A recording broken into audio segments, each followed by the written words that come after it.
mettere con passare.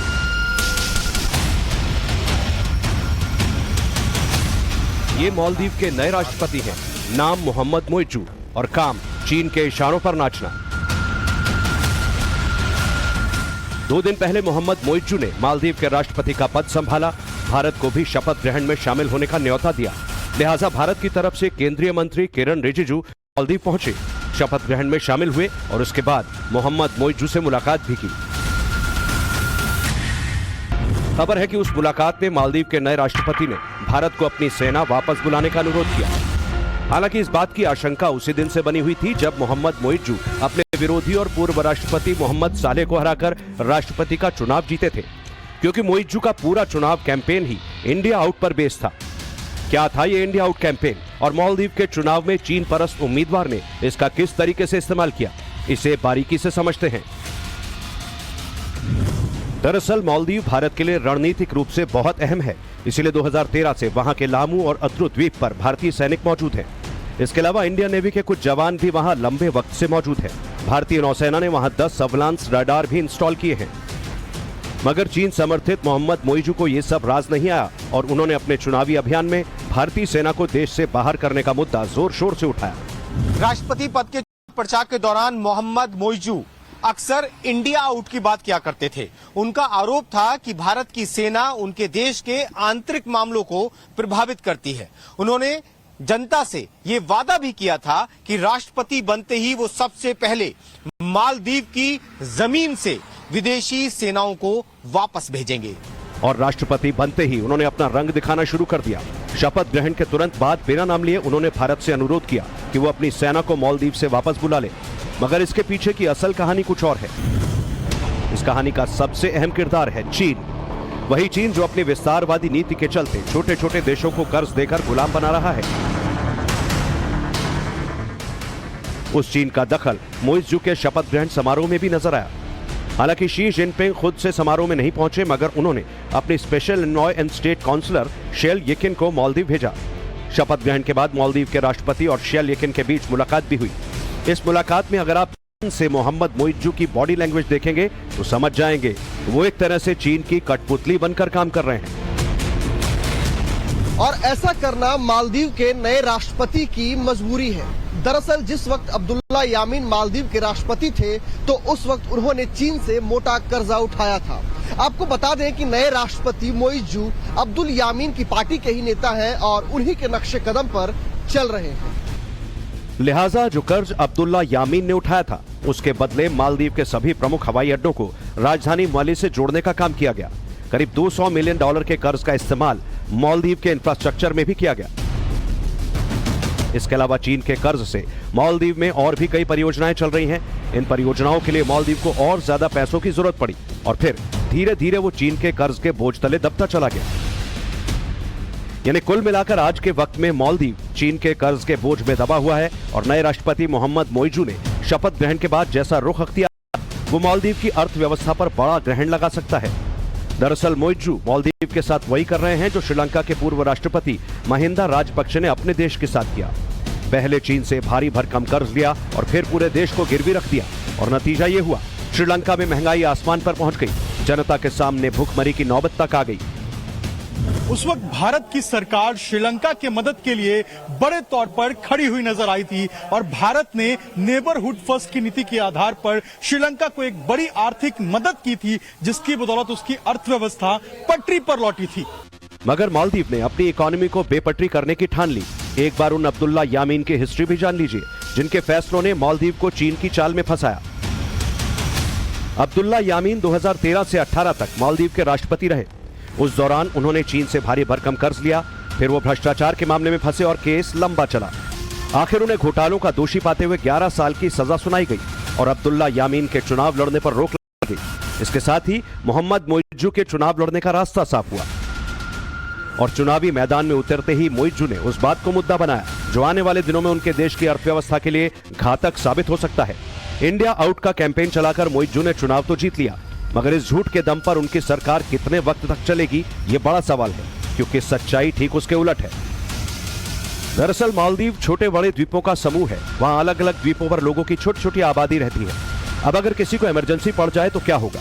ऐसे में भारत के जवान वहां के लोगों को बीमार पड़ने की हालत में एयरलिफ्ट करवाने के लिए मौजूद रहते हैं। इसके लिए भारत ने 2 हेलीकॉप्टर भी मालदीव को दिए हैं। इनके जरिए आपात हालात में बीमार लोगों को एयरलिफ्ट किया जाता है और वक्त रहते अस्पताल तक पहुंचाया जाता है। इसके अलावा वहां मौजूद भारतीय सेना नारकोटिक्स के अवैध कारोबार को रोकने में भी अहम भूमिका निभाती है। मगर मालदीव के नए राष्ट्रपति मोहम्मद मोइज्जू को इन सब बातों से फर्क नहीं पड़ता कि उनकी जनता किस हाल में रहेगी। वो चीन के इशारों पर काम करना चाहते हैं। वो इस बात को भूल गए हैं कि भारत की सेना और रेस्क्यू हेलीकॉप्टर अब तक मालदीव में कितने बचाव अभियान को अंजाम दे चुके हैं। हम आपको पहले ही बता चुके हैं, इस कहानी के पीछे का विलन है चीन।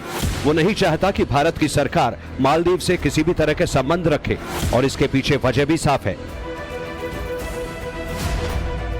मालदीव हिंद महासागर में स्थित द्वीपों वाला देश है, जिसके कारण इसका रणनीतिक महत्व बहुत ज्यादा बढ़ जाता है। भारत लंबे वक्त से मालदीव के सुख दुख में खड़ा रहा, मगर चीन की हमेशा से उस पर टेढ़ी नजर रही। हिंद महासागर के जिस रूट पर मालदीव बसा है वो सबसे व्यस्त समुद्री मार्गों में से एक है। इस रास्ते खाड़ी देशों और दुनिया के बाकी कई देशों का समुद्री कारोबार होता है और चीन उसी पर अपना होल्ड चाहता है। इसलिए उसने मोहम्मद मोइज्जू पर दबाव बनाया। अब वहां पर भी कई सारे जो छोटे छोटे द्वीप हैं, 16 द्वीप हैं जो जिनको चाइना ने लीज पर ले रखा है और मालदीव में भी वो हम्बनटोटा, श्रीलंका के हम्बनटोटा की तरह अपना बेस बनाना चाहता है। तो निश्चित रूप से चीन की विस्तारवादी नीति का शिकार जो है मालदीव है। मगर चीन ये भूल गया कि मालदीव अकेला देश नहीं है जहां भारत की सेना लोगों की मदद के लिए तैनात है। दुनिया के और भी कई देश हैं जहां इंडियन आर्मी का बेस है। इस मैप के जरिए एक बार समझिए। Bhutan, Sri Lanka, Nepal, Mauritius, Oman, Tajikistan और मेडागास्कर ये वो देश हैं जहां भारतीय सेना की टुकड़ियां मौजूद हैं। किसी देश में वो ट्रेनिंग देने का काम कर रही हैं तो कहीं सुरक्षा मुहैया करा रही हैं। इस बात से चीन को मिर्ची लगती है। दरअसल दक्षिण एशिया में भारत सबसे ताकतवर देशों की लिस्ट में शामिल होने के लिए तेजी से बढ़ रहा है। हमारी अर्थव्यवस्था तो मजबूत है ही, हमारी सैन्य ताकत में भी तेजी से इजाफा हो रहा है। इस बात से चीन बौखलाया हुआ है। चीन की इस बौखलाहट का एक कारण और भी है, वो है श्रीलंका। दरअसल पिछले कुछ साल चीन ने श्रीलंका पर डोरे डालने की पूरी कोशिश की। जब बात नहीं बनी तो उसने श्रीलंका को भी अपने कर्ज के जाल में फंसाया और उसकी हालत ऐसी कर दी कि वो चीन के हाथों के इशारों पर नाचने को मजबूर हुआ। मगर उसके बाद श्रीलंका की मदद के लिए भारत ने हाथ बढ़ाया और न सिर्फ उसे चीन के चंगुल से आजाद कराया बल्कि अपने पाले में लाने में भी कामयाबी हासिल की। नतीजा यह हुआ कि अब श्रीलंका की जनता और वहां की सरकार पूरी तरह भारत के साथ है। इन दिनों दोनों देशों की सेनाओं का साझा अभ्यास भी चल रहा है। पुणे में श्रीलंका की सेना के साथ मित्र शक्ति युद्धाभ्यास शुरू हो चुका है, जिसमें इंडियन आर्मी अपने शौर्य का प्रदर्शन कर रही है। 29 नवंबर तक दोनों सेनाएं पुणे के फॉरेन ट्रेनिंग नॉड में अपने युद्ध कौशल का प्रदर्शन करेंगी। मित्र शक्ति युद्धाभ्यास भारत और श्रीलंका के बीच अच्छे कूटनीतिक रिश्ते की मिसाल है। इससे पहले अक्टूबर 2021 में अंपारा के ट्रेनिंग स्कूल में दोनों सेनाओं ने युद्धाभ्यास किया था। ये एक्सरसाइज दोनों सेनाओं के बीच बढ़ती रक्षा साझेदारी की एक अहम कड़ी है, जो चीन को जरा भी रास नहीं आ रहा। वो समझ गया है कि उसने जिन जिन देशों को अपने जाल में फंसाने की कोशिश की, भारत की सरकार उन देशों को चीन के चंगुल से आजाद करवाने की रणनीति पर काम कर रही है। अब हालत यह है कि भारत एक चक्रव्यूह बना रहा है और चीन धीरे धीरे उसमें फंसता चला जा रहा है। जिस विस्तारवादी नीति के सहारे चीन पूरी दुनिया पर कब्जा करने का सपना देख रहा था, उस पर भारत ने बहुत बड़ा ब्रेक लगाया है। इसीलिए जब चीन को लगा कि उसके हाथ से चीजें फिसल रही हैं, तो उसने मालदीव के कंधे पर रखकर बंदूक चला दी। हालांकि चीन की ये चाल भी उसे उल्टा पड़ने वाली है, क्योंकि भारत एक साथ कई मोर्चों पर काम कर रहा है।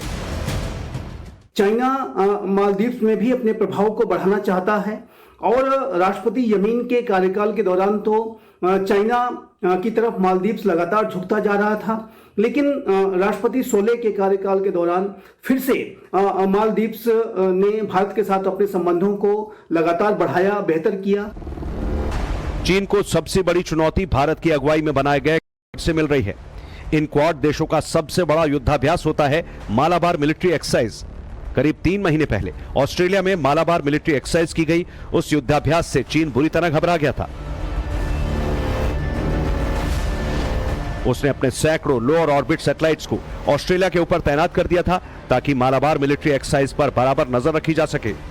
चीन की इस चाल को क्वाड देश भी अच्छी तरह जानते हैं। इसीलिए ऑस्ट्रेलिया की रक्षा मंत्रालय ने अपनी मशीनरी को चीनी सैटेलाइट की निगरानी के लिए तैनात कर दिया। इस युद्धाभ्यास में भारत के 2 जंगी जहाज भी शामिल हुए थे, जिन्होंने चीन की सेना में हड़कंप मचा दिया था। इसके अलावा और भी कई देशों के साथ भारत की सेना युद्धाभ्यास को अंजाम दे चुकी है और चीन भारत की इसी बढ़ती सैन्य ताकत से परेशान है। भारतीय सेना की वापसी के लिए चीन ने मालदीव पर दबाव बनाया। उसी मालदीव में भारत की सेना एक बहुत बड़ा ऑपरेशन कर चुकी है। इस ऑपरेशन को तब अंजाम दिया गया जब अब्दुल गयूम मालदीव के राष्ट्रपति थे। हुआ यूं कि 1988 में मालदीव में तख्ता पलट की कोशिश के चलते विद्रोहियों के गुट ने बड़ा हमला बोला। मालदीव की सेना इस हमले के लिए तैयार नहीं थी, इसीलिए विदेशों से मदद मांगी गई। ज्यादातर देशों ने हाथ पीछे खींच लिए, मगर भारत ने मालदीव की मदद करने के बारे में सोचा। फिर लॉन्च किया गया ऑपरेशन कैक्टस, जिसके तहत भारत के कमांडो न केवल मालदीव के राष्ट्रपति को सुरक्षित बचा लाए, बल्कि 18 घंटे के अंदर सभी विद्रोहियों को मालदीव से खदेड़कर उसे पूरी तरह सुरक्षित कर दिया। और अब मालदीव के नए राष्ट्रपति के एक फैसले ने उनके देश को असुरक्षित कर दिया है। दरअसल मालदीव में 20,000 से ज्यादा भारतीय रहते हैं और वहां की अर्थव्यवस्था में उनका अच्छा खासा योगदान है। इसके अलावा दुनिया भर से जितने सैलानी वहां जाते हैं, उनमें भारतीयों की हिस्सेदारी 6% से भी ज्यादा है। यानी वहां की इकोनॉमी में भारत का बहुत बड़ा हिस्सा है। मगर चीन ने ऐसी चाल चली कि यह खूबसूरत देश बर्बादी की राह पर चल पड़ा। हालांकि पहले भी कुछ मुल्क ऐसा कर चुके हैं और देर सवेर जब उन्हें हो गया तो भारत से अलग होने की कीमत सबको चुकानी पड़ी। उम्मीद है मालदीव को भी वक्त रहते समझ आ जाएगी। Bureau report, times now Bharat.